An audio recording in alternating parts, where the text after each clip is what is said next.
Salut tout le monde, je réalise que je n'ai pas tant parlé d'Avatar que ça sur ma chaîne. Bon, j'ai bien parlé de 2 épisodes, un bon et un mauvais. Mais d'une, ce sont 2 vieilles vidéos, donc ne vous donnez pas la peine, c'est pas le matériel dont je suis le plus fier. Et de 2, c'est du relativement superficiel par rapport à tout ce que la série a de bon à offrir. C'est pourquoi aujourd'hui, je vais vous parler de la légende de Korra. Ah, quel twist, hein? J'ai fait le tour de la série il n'y a pas si longtemps, et comment je la qualifierais?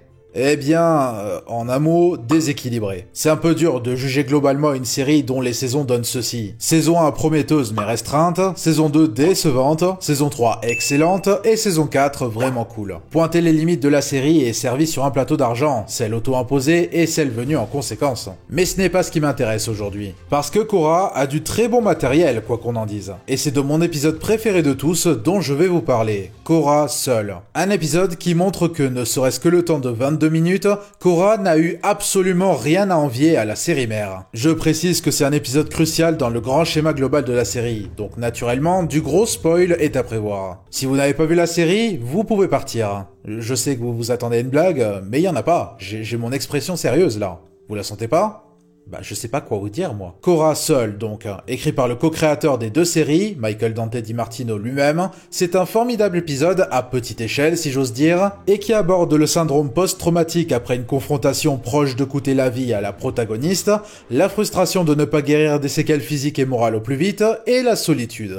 Oui bon ça va, vous avez eu 2 vidéos sur Vivi Pekoyot en l'espace d'un mois, je peux pas traiter que du matériel rigolo. Quelque chose que j'ai noté avec la saga Avatar, c'est que ce sont les épisodes à plus petite échelle qui ont le plus de chances de me parler le plus. Ceux qui présentent une histoire en un sens stand-alone, plutôt éloigné du grand conflit planant sur l'histoire globale. Même s'ils ne sont pas complètement affranchis du reste, dans la mesure où ils présentent du développement important pour les personnages. J'adore les épisodes sur la grosse menace aussi, hein, vous pouvez injecter le quadruple épisode final dans mes veines, j'ai rien à dire. Mais c'est le travail sur les personnages qui a tendance à résonner le mieux avec moi. Des épisodes comme Le Maître de Sokka, Les Cuirassés du Sud et mon épisode préféré, Zuko seul, qui présente une facette humaine derrière ses dessins et qui le font avec une admirable maturité. Dû aux décisions choisies par la légende de Korra, ce genre d'épisode avait tendance à manquer. Mais c'est complètement rectifié avec l'épisode ici présent, Korra seul, qui même si le titre le laisse croire, n'est pas un décalque complet de Zuko seul. Malgré les similitudes, les 2 épisodes présentent leurs idées propres et les exécutent brillamment. J'y reviendrai cependant. Korra seul est un épisode important dans l'histoire de la série pour moi, car sa présence permet de confirmer là où les saisons 3 et 4 ont rectifié le tir après les 2 premières saisons. La claire impression de conséquences qui perdurent. Pour ceux qui ne le savent pas, aux origines, Korra devait être seulement une mini-série de 12 épisodes et une histoire standalone. Ça explique des choses comme le fait que Dante DiMartino et Brian Konietzko soient les 2 seuls scénaristes pour toute la saison, celle-ci réalisée entièrement par les 2 mêmes personnes, Joaquim Dos Santos, oui ce Joaquim, et Ki Yoon Ryu, j'espère que je le prononce correctement, et le gros reset de la fin qui en a déçu plus d'un. Nickelodeon a par la suite commandé plus d'épisodes. Et pour la majeure partie, les créateurs, bien que leur équipe se soit heureusement agrandie, ont continué avec cette logique de gros arcs individuels pour chaque saison. Là où la menace de la Nation du Feu plane sur chaque saison d'Avatar, bien que sa manifestation change régulièrement de forme, chaque saison de Korra opte pour son antagoniste slash vilain propre avec sa menace propre. La décision n'est pas fondamentalement mauvaise, mais en l'état, elle bloquait un peu l'impression de développement sur le long terme. Korra elle-même était parmi les personnages qui en souffraient le moins, mais il demeurait ce sentiment de manque d'approfondissement. Jusqu'à la saison 3 et ses répercussions.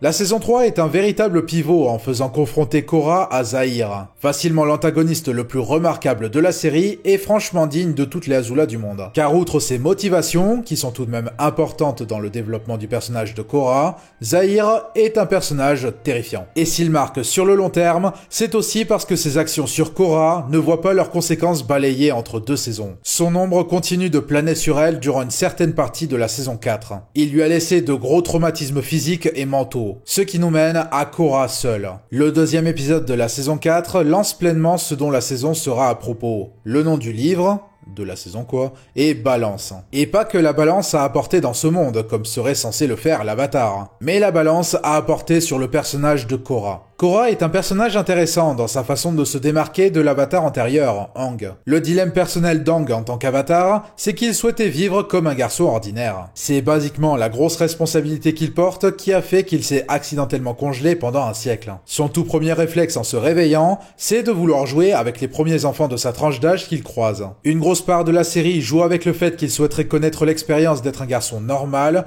mais qu'il est malheureusement l'avatar, et la réalité de son rôle est souvent ramenée sur le tapis. Korra, de son côté, est introduite comme étant fière d'être le nouvel avatar, et déterminée à assurer son rôle et les responsabilités qui vont avec. Elle veut être l'avatar que ce monde mériterait, mais son caractère tête brûlée a du mal à concevoir que le monde peut évoluer sans la nécessité d'un avatar. Le livre 3 est le meilleur pour moi, car la menace concernait véritablement Korra et Korra elle-même. Le groupe de Zahir voulait renverser les gouvernements et détruire l'avatar afin de libérer le monde de son contrôle. Et non seulement avoir été si proche de la mort a résonné en Korra, mais aussi l'idéologie propagée par Zahir. Est-ce que le monde a tant besoin de l'avatar présentement? Le livre 4 part de ce qui a été laissé par le livre 3 et devient une quête personnelle pour Korra afin de trouver son but et son humanité. J'ai lu un commentaire qui résume bien le deal et la différence avec Aang. Aang était un humain apprenant à devenir l'avatar. Korra était un avatar apprenant à devenir humaine. Korra seule plonge dans cette idée de découverte de soi par le traditionnel scénario impliquant le personnage se retrouvant seul pour faire face à lui-même et son passé et pour mieux se retrouver. Tout comme Zuko seul, on y revient, la structure opte pour du semi-flashback. On a plusieurs scènes dans le présent et en parallèle une fenêtre s'ouvre sur des scènes du passé qui jusqu'ici nous étaient inconnues. Or, Zuko seul nous dévoile pleinement la jeunesse de Zuko, plusieurs années avant le contexte présent de la série. Tandis que Korra seul met en image les 3 années s'étant écoulées entre la fin de la saison 3 et le début de la saison 4, dépeignant la convalescence difficile de Korra et la façon dont les séquelles l'ont poussé à s'isoler pour une durée indéterminée. Le premier épisode de la saison mettait en avant le nouveau contexte, des nouveaux personnages et la situation actuelle d'une bonne partie des personnages récurrents, sauf Korra. Korra s'est vu réserver un bref moment à la fin de l'épisode, après avoir fait de sa situation présente un mystère pour tout le monde, y compris sa famille qui la croyait à Republic City. Faire tout un épisode mi-flashback, mi-temps présent de façon organique n'est pas un exercice facile. J'apprécie beaucoup la démarche effectuée par Zuko seul, le confrontant à des visions de son passé pour mieux progresser dans l'action et le développement de son présent, quitte à ce que ça l'éloigne des autres. En somme, les deux temporalités sont complémentaires. Korra seul est plus une fenêtre démonstrative sur la période de 3 ans jusqu'ici inconnue de nous, et comment elle a mené à là où Korra se trouve et à pourquoi elle agit comme ça. On peut tout de même proposer l'excuse qu'elle soit hantée par les séquelles, d'autant plus palpable qu'on la voit occasionnellement assaillie d'une vision fantomatique d'elle-même dans l'état d'avatar, qu'elle ne peut plus atteindre depuis son affrontement avec Zahir. Cette vision qui semble la poursuivre et même l'attaquer directement, et dont elle va avoir le fin mot de l'histoire à son propos. Tout comme Zuko seul, c'est donc une affaire d'elle contre elle-même, et là où c'est fort, c'est que ça démontre à quel point ce duel personnel est complexe. Korra seul est une poignante vision non édulcorée du syndrome post-traumatique. Bien avant que la face cynique d'internet se mette à se moquer de la tendance des crises de panique dans l'animation, Korra était là pour nous rendre ça vraiment palpable du côté de sa protagoniste. Depuis le cas Zahir, Korra a plongé dans une dépression notable. Elle mange peu, dort encore moins, toujours réveillée par la vision de sa proche mort des mains de Zahir, et a une mine particulièrement déplorable. Elle s'isole au pôle sud, et ce n'est qu'au bout de 3 semaines, d'après sa mère,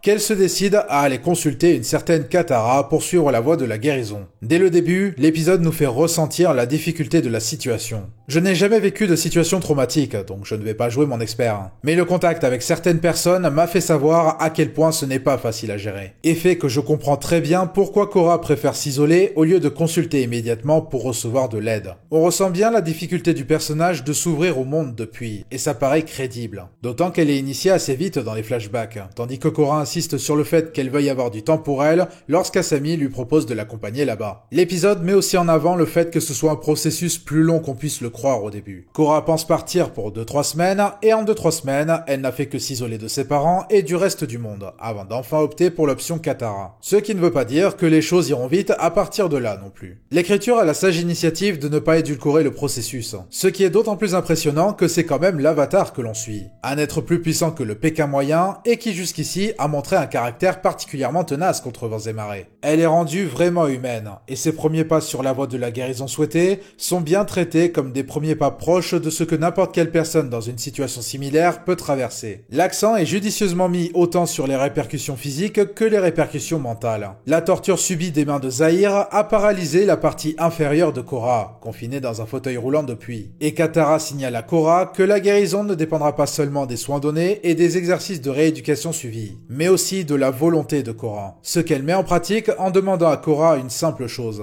faire bouger son gros orteil, en la poussant à se concentrer sur lui et à le visualiser en train de bouger. Ce qu'elle fait, et ça lui permet effectivement de le bouger. Une petite victoire en apparence, mais une grosse victoire de façon plus certaine. L'épisode n'exclut en rien le facteur de petit à petit, mais a cette faculté de rendre ces petites étapes satisfaisantes et pleines d'espoir. Cependant, il ne relâche pas l'importance du caractère difficile de cette guérison, et surtout de garder la force de la volonté après un tel traumatisme. La scène suivante voit Korra se faire rééduquer pour marcher à nouveau, mais elle abandonne très vite après une nouvelle manifestation du souvenir laissée par Zahir. Et une nouvelle scène de rééducation un peu après indique que cela fait 6 mois qu'elles sont dessus, et que Korra ne peut toujours pas faire plus de quelques pas sans s'effondrer. Vient alors ce qui est possiblement ma scène préférée de l'épisode, lorsque Korra évacue toute sa frustration sur Katara à cause de sa maigre progression. I know you're frustrated, but... Of course I'm frustrated!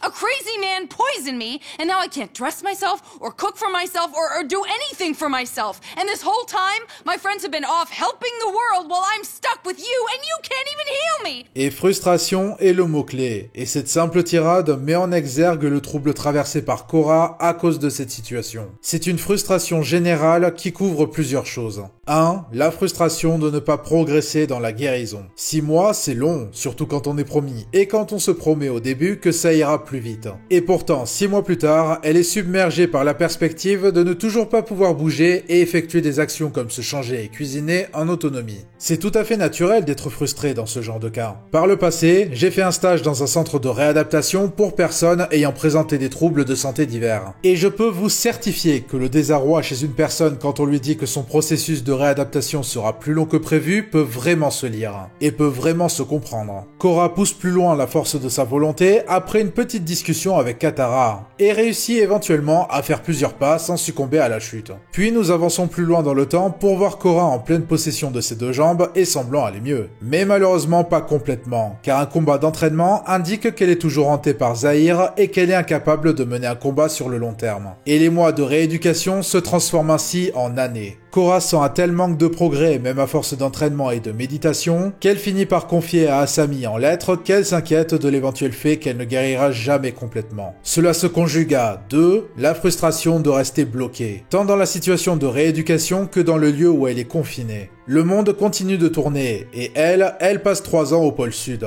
Ses seules fenêtres sur le monde extérieur, et les nôtres par la même occasion, étant les lettres reçues de ses amis et les visites sporadiques de Tenzin. Et eux, ils ont la possibilité d'avancer dans la vie. Elle ne peut qu'espérer aller mieux et se donner les moyens pour, ce à quoi elle semble renoncer progressivement à force d'être un processus long et difficile. Surtout pour elle qui est habituée au progrès à une vitesse fulgurante. Elle semble ne même plus considérer les progrès qu'elle a déjà faits comme riches de sens, ce qui peut se lire sur sa réaction après l'avis de Tenzin là-dessus. Et la plus grande de ses frustrations, c'est certainement 3. La frustration de ne servir aucun but. C'est en plein dans sa tirade, ses amis ont tous trouvé un moyen de contribuer à rendre ce monde un peu meilleur. Tandis qu'elle est l'avatar, mais elle ne peut même plus faire des choses basiques pendant sa rééducation. C'est sous-entendu en filigrane dès le début. Regardez comme Korra semble rabaisser en contre-plongée lorsque Tenzin lui indique que lui et les autres maîtres de l'air gardent la situation sous contrôle. Elle est clairement agacée de ne rien pouvoir faire, pas même lorsqu'elle a ouï dire que la situation au royaume de la Terre est chaotique. La patience n'a jamais été le maître mot pour définir Korra. Alors imaginez 3 longues années à se donner l'impression de ne servir à rien. Et pire encore, son statut d'avatar sous-entendrait qu'elle devrait surmonter ce trauma plus facilement. C'est ce qu'elle semble insinuer en tout cas. I am trying to understand why this happened to me, but nothing makes any sense. I'm tired, Katara. I'm so tired. Ça m'évoque une version miroir de l'épisode d'Avatar, le maître de Sokka, un de mes épisodes préférés pour rappel. Dans cet épisode, Sokka sent qu'il n'apporte aucune contribution en tant que seul membre du groupe dépourvu de maîtrise d'un élément. Et dans un tel contexte, ça le fait se sentir encore plus inutile. Il cherche ce qui le distingue lui, ce qui fait qu'il aide ses amis dans leur pérégrination et qu'il aide à gagner la guerre. Ici, au contraire, on a l'Avatar, celle qui maîtrise tout, et qui pourtant est dans l'incapacité d'aider d'une quelconque manière en l'état. Tandis que tous ses ses amis, même Asami, qui elle-même ne maîtrise aucun élément, contribuent à la société. Elle se met donc une encore plus grande pression de par le fait qu'elle tienne un rôle aussi important, qu'elle sente que le monde a besoin d'elle et qu'elle ne peut pas se permettre d'être absente aussi longtemps. Et elle n'est pas capable de surmonter sa foutue condition et de contribuer d'une quelconque manière. C'est pourtant une situation compréhensible pour tout le monde, je pense, même indépendamment d'un trauma et d'un rôle aussi important que celui de l'avatar. Comme une frustration de voir les autres accomplir de grandes choses comme on souhaite le faire, tandis qu'on continue à rester bloqué avec un sentiment d'infériorité. Je ne vous cache pas que ça m'arrive quand je fais mon propre contenu, mais je ne peux pas juste me lamenter là-dessus. Si je veux espérer que mon contenu soit digne, il faut que je m'en donne les moyens. Et du coup, j'aime ce que ça ajoute à l'arc de Korra et à son humanité, ainsi qu'à la force du traitement du syndrome post-traumatique. Même l'avatar ne peut surmonter une telle situation facilement. Ça montre à quel point c'est une chose complexe. Et de l'autre côté, ça ramène Korra à notre niveau et ça rend ses éventuelles victoires satisfaisantes. On peut s'identifier à elle, et c'est un vrai tour de force. Korra seule dépeint également la solitude ressentie par le personnage. Pas seulement celle qui semble imposer à elle, le fait qu'elle se sente seule à traverser une situation comme ça, et le fait qu'elle ne puisse plus avoir le support des précédentes incarnations de l'avatar, mais aussi celle qu'elle s'impose elle-même. Elle s'éloigne de ses amis, elle s'éloigne de ses parents, elle s'éloigne de ses terres natales et de Republic City, et c'en est au point qu'elle décide de s'éloigner de qui elle était avant son exil. De fait, plus personne ne semble même la reconnaître. Et tout le long de l'épisode, on la voit décliner des propositions qu'on lui vienne en aide. Elle était déjà réticente à suivre la thérapie de Katara, et quand elle décide de croire que les progrès faits avec elle furent vains, elle choisit de tenter de trouver une issue d'elle-même. Elle veut aider les autres, elle veut aider la société, mais elle ne veut pas recevoir de l'aide. Et c'est une barrière qu'elle place entre elle et ceux qui veulent l'aider, et aussi qu'elle place entre elle et elle-même. C'est en tentant de retourner à Republic City qu'elle a pour la première fois une vision sombre d'elle-même dans l'état d'avatar, qui la pousse à faire demi-tour et à s'exiler sous une nouvelle apparence. Et ce n'est pas juste une vision d'elle dans l'état d'avatar, pour être exact. C'est une vision d'elle pendant son combat avec Zahir, une fois complètement déchaînée et encline à la violence. Comme si elle n'avait pas seulement peur de ne plus atteindre l'état d'avatar, mais aussi peur de retomber dans une version de l'avatar qui n'est plus que destruction par-delà la compassion. Même durant le combat final contre Ozai, Aang n'a pas cédé à la violence pour mettre fin à sa menace. Korra craint de s'éloigner de cette vision d'un avatar idéal en se revoyant elle-même telle qu'elle était face à Zahir. Et quand elle en a marre, elle décide de littéralement combattre cette vision. Un duel dans sa tête qui lui fait pour autant perdre la main à chaque fois. Et après tous ces moments à décliner les propositions d'aide venant de ses proches, quand elle se retrouve une dernière fois face à elle-même seule en plein dans un marais et qu'elle semble perdre pour de bon, qu'est-ce qu'elle fait? Elle crie à l'aide. Une vision puissante qui brise le cœur et qui apporte le parfait point d'orgue à cet arc douloureux. Mais l'idée n'est pas de terminer l'épisode avec pessimisme, fort heureusement. Ce n'est pas ça, Avatar. Et c'est pourquoi, juste après cet affrontement, nous avons le traditionnel petit cliffhanger pour amorcer l'épisode suivant. Après avoir initialement refusé l'aide des esprits, l'un d'eux a quand même choisi de guider Korra dans ce marais pour qu'elle puisse trouver quelqu'un qui lui apportera assistance. Et cette personne révélée durant le cliffhanger n'est pas moins que la meilleure des meilleures, Toph Beifong. Après un épisode aussi riche en tristesse, c'est une note encourageante qui accentue le point du scénario. L'aide apportée par autrui est quelque chose qu'il ne faut jamais sous-estimer, et quelque chose qu'il ne faut jamais avoir honte de demander et accepter. S'isoler alors en pleine bataille mentale n'est pas forcément l'option la plus saine. Et même lorsque l'on sent que l'on n'avance pas, il y aura toujours quelqu'un au bout du tunnel qui peut apporter une assistance grandement utile. Le reste de la saison, c'est ce qui guidera Korra dans sa quête vers la redécouverte d'elle-même, y compris par le biais de Zahir lui-même. Elle voulait se sentir utile pour le reste du monde, mais elle a besoin de prendre en considération le fait que son entourage puisse être utile pour elle. C'est une façon excitante de faire entrer l'avatar en harmonie avec le monde, et cet épisode est la porte ouverte vers ses riches possibilités. Trêve de bavardage, Korra seule est fantastique. J'aurai toujours une énorme tendresse pour les récits montrant que des héros forts, extrêmement compétents et occasionnellement avec des grands pouvoirs, peuvent être aussi vulnérables que quiconque en temps voulu. C'est aussi ce qui les rend très humains, comme la langouste. Et dans cette catégorie, cet épisode, à mes yeux, réussit tout ce qu'il entreprend. Sa vision du traumatisme est palpable et ne sous-estime pas l'impact ni la difficulté de la situation. Elle salue autant les petites victoires qu'elle rappelle que la route vers un meilleur état sera autant constituée de ça que de pensées plus démoralisantes. Korra est plus attachante que jamais, la direction engage tout le long et on a ce magnifique clin d'œil en prime, donc clairement une réussite sur tous les tableaux. Internet aura beau vouloir me rappeler constamment que Korra ne tenait clairement pas la chandelle face à Avatar, quand ce n'est pas pire que ça, un épisode comme Korra seul est pour moi la preuve suffisante que ne serait-ce que par occasion, Korra n'avait pas à rougir. Et faudra vous y faire. On se retrouve lors de la prochaine chronique. Ciao!